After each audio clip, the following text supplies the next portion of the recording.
student submitted the most disturbing living history project I've ever seen. One of my least favorite parts about being a middle school history teacher is the bullshit living history assignments we give at the end of every school year. Kids are supposed to sit with their grandparents and videotape, voice record, or transcribe their oldest memories for posterity. I have been doing this for 17 years, and when I collected the projects this time around, I assumed they would be as dull, if not duller than usual. This had not been a particularly bright class, so I went home, poured myself a glass of wine, and prepared for a long night. If I only owned 2 pairs of pants when I was your age, and my brother got beat with a newspaper for hitting a baseball into a neighbor's yard. And of course, these projects were peppered with innocent, old-person comments that were so horribly sexist and racist you just had to laugh. Now, I had a girl in my class whom I will call Olivia. She was pudgy, quiet, and proved herself a consistent B student.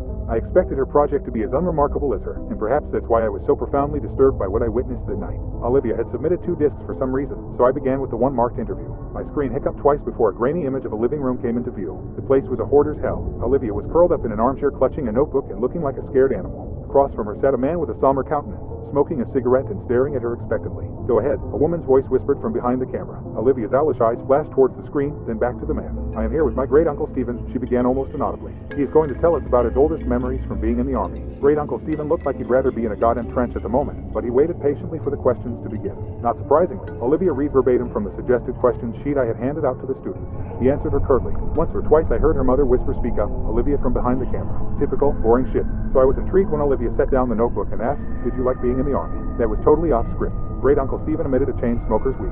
"Nope. Glad to get out of my town, though." "Where did you go?" "Balkans." "Uh-huh," she said. I doubted she knew what the Balkans were, and my suspicion was confirmed when she asked, "Was Bacchus very different from here?" "Yes." Mom cleared her throat from behind the camera, perhaps encouraging Great-uncle Stephen to be a little more forthcoming. But Olivia seemed genuinely interested. "Uncle Stephen," she asked, "what is your very worst memory from the army?" The old man crushed his cigarette in the ashtray and then slowly lifted himself out of his chair. "I'll be back," he mumbled. The camera cut off. When the screen flashed back on, everything was the same except Great-uncle Stephen had several pieces of paper in plastic sleeves laid atop all the crap sitting on his coffee table. One he held in his hand. "I was a kid when I enlisted," he said, looking at Olivia. "Your brother's age," he told her. Olivia nodded. "I never saw combat. Both of my deployments were to cities in Eastern Europe that had been destroyed by civil wars. Everything was a mess.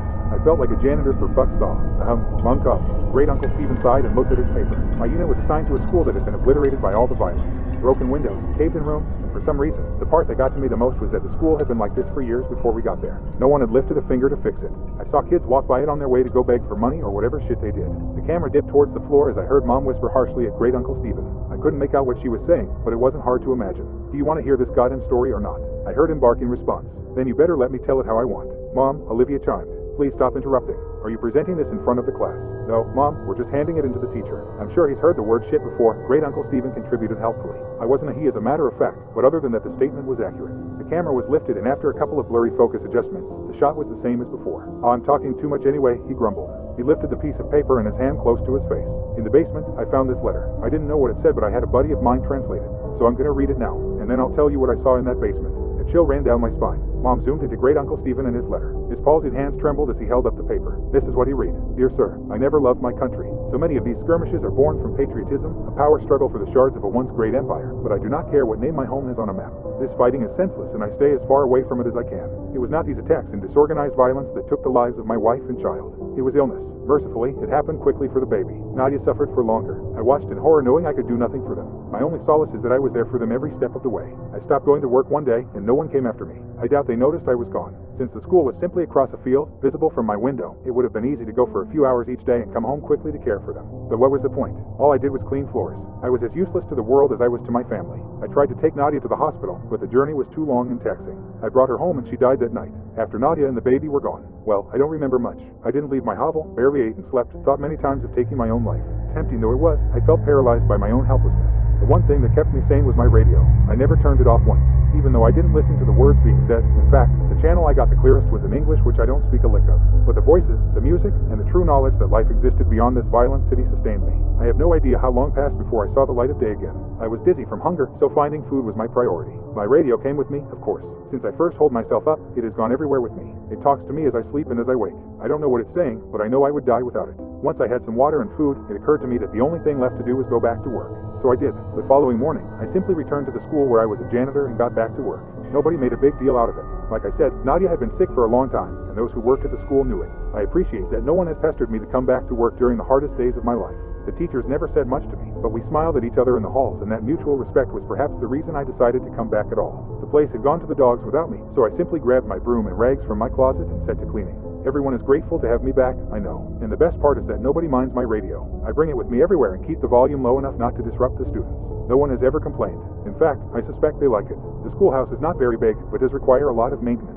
The floors are always sticky and stained, so I spend most of my time mopping. Kids make messes. I guess that's why I'm still in business. Sometimes I have to move things around to make sure I get every spot on the floor beautiful and clean, but I take pride in that. And the repairs. The school always needs tune-ups here and there, and I am happy to help. Some days I'm reconstructing a desk that broke as I whistle along with the radio. Other times I handle more serious, structural issues. Days when I have work like this, I feel truly instrumental, like a cog in a larger machine. How could this school survive without me? It took me a long time, but I once again feel that I have purpose.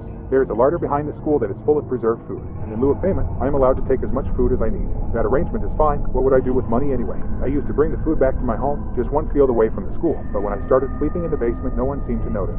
This school is special to me, and I cannot leave it unguarded. When I am besieged with memories of my wife and baby, I turn up the volume on the radio to drown out such thoughts. It works for me every time, except this morning, because this morning I woke up to dead silence. I frantically examined the radio to see what had happened. I honestly cannot tell you how many days in a row I have been using it. Did it simply live out its life and die naturally? I have spent the entire day trying to fix it. Most of this time, I have been crying. I am losing my mind without it. I have given myself until sundown. If I cannot fix it by then, I am going to take my life. I am writing this because the sunlight is starting to die and I know what my fate shall be. I have thought about taking one last walk through the halls of my school, saying goodbye to the students and teachers.